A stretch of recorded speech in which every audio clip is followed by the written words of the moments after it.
दोस्तों आप सभी को राम राम। बहुत ही इंपॉर्टेंट अपडेट अगले हफ्ते के लिए आई है। दो बड़े झटके अगले हफ्ते के लिए आए हैं जो आप देख सकते हैं यहाँ पे। एक आया है देखिएगा सीधा हमारे फॉरेक्स से रिलेटेड, और दूसरा अगर आप देखेंगे तो आया है हमारे एक्सटर्नल डेप्ट से रिलेटेड।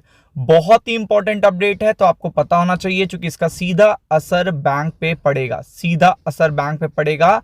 तो इसलिए एक एक करके मैं आपको पूरी इंफॉर्मेशन देता हूं इस वीडियो में, तो वीडियो के अंत तक बने रहिएगा। तो अगर आप देखेंगे तो इंडिया का जो एक्सटर्नल डेप्ट है, आपको पता है जो कर्जा होता है किसी भी देश का, जैसे अभी अमेरिका का कर्जा बहुत बढ़ा हुआ है तो उसकी करेंसी का डाउनफॉल चल रहा है। और साथ ही साथ देखिएगा ये जब जब देखिएगा पूरी तरीके से उजागर होता है तब तक उसके स्टॉक मार्केट भी गिरते हैं। जब जब देखिएगा अमेरिका के डेट की बात होती है तो उसके देखिएगा स्टॉक मार्केट पे भी असर पड़ता है।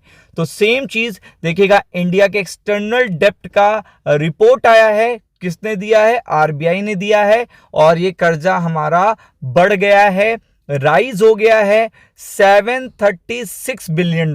आप समझ सकते हो इतने हमारे फॉरेक्स भी नहीं है जितना हमारा कर्जा है।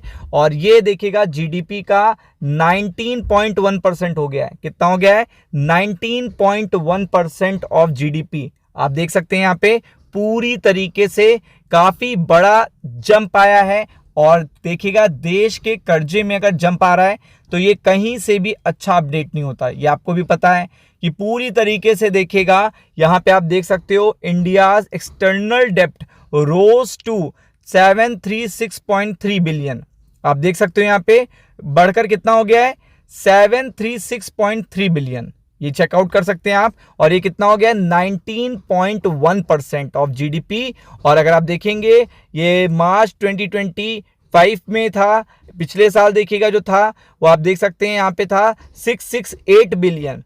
ये देखिए 18.5% था और ये बढ़कर कितना हो गया? 19.1%। बड़ा जंप आया है। अगर आप देखेंगे तो मोटा मोटा अगर आप देखेंगे तो कम से कम 60-70 बिलियन डॉलर का जंप आया है, जो कि इंडियन स्टॉक मार्केट और इकोनॉमी के लिए अच्छी बात नहीं है, अच्छी अपडेट नहीं है, क्योंकि ये ईयर ऑन ईयर बेसिस का एक बड़ा जंप देखने को मिल रहा है।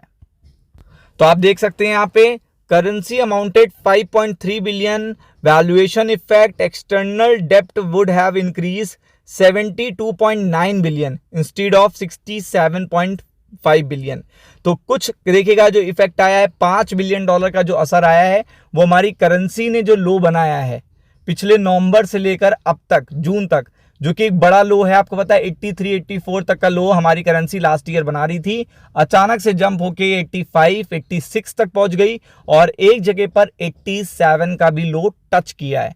तो ये $5 बिलियन का तो लॉस केवल इसलिए हुआ है, लेकिन कर्जा बढ़ना कहीं से भी अच्छी बात नहीं होती। आपको भी पता है, इसमें कोई बताने की बात नहीं है। और 60 बिलियन बढ़ जाना देखिएगा ये भी अपने आप में बहुत बड़ी चिंता की बात है, क्योंकि इतनी तेजी से हमारे फॉरेक्स नहीं बढ़ रहे हैं जितनी तेजी से हमारा कर्जा बढ़ रहा है। तो ये एक पहली तो देखिएगा अपडेट थी। सेकंड अपडेट आई है हमारी इंडिया का फॉरेक्स रिजर्व का डेटा भी आ चुका है, जो आपको पता है कि हमारी इस तरीके से जो इस समय करेंसी की सिचुएशन है वो बहुत अच्छी सिचुएशन है। तो उस पर्टिकुलर सिनेरियो में माना जा रहा था कि फॉरेक्स का डेटा जंप होके ऑल टाइम हाई को हिट कर देगा, क्योंकि डॉलर अपने 3 साल के लो पर पहुंच गया है। ये एक्सपेक्टेशन थी मार्केट की, मार्केट ने पोल्स भी इसी एक्सपेक्टेशन पे किए थे। लेकिन इस बार एकदम उल्टा सिनेरियो हो चुका है। हमारा जो डेटा है वो डिक्लाइन होके आया है, $1 बिलियन का लॉस हुआ है। ये आरबीआई का डेटा कह रहा है फॉरेक्स का। ये निफ्टी बैंक के लिए अच्छी बात नहीं है, क्योंकि ये माना जा रहा था कि इस बार 704 का जो ऑल टाइम हाई है वो हिट हो जाएगा और देखिएगा एक न्यू हाई बनता हुआ देखने को मिलेगा। लेकिन ऐसा कुछ भी नहीं हुआ। गोल्ड रिजर्व में भी डाउन ट्रेंड देखने को मिला है $573 मिलियन का। कितना देखने को मिला है? $573 मिलियन का आपको देखने को मिल रहा है साफ साफ यहाँ पे। और अगर आप यहाँ पे चेक करोगे तो स्पेशल ड्राइंग राइट, जिसको पेपर गोल्ड कहते हैं, ये भी डिक्लाइन हुए हैं $85 मिलियन से। और अगर आप देखेंगे तो आईएमएफ में जो हमारी पोजीशन है वो भी डिक्लाइन हुई है। तो जब जब देखिएगा फॉरेक्स गिरकर आता है, निफ्टी बैंक गिरता है, क्योंकि ये बैड न्यूज मानी जाती है निफ्टी बैंक के लिए। तो अब मंडे के लिए भी आप प्रिपेयर्ड रहिएगा, कॉशियस रहिएगा। राम राम।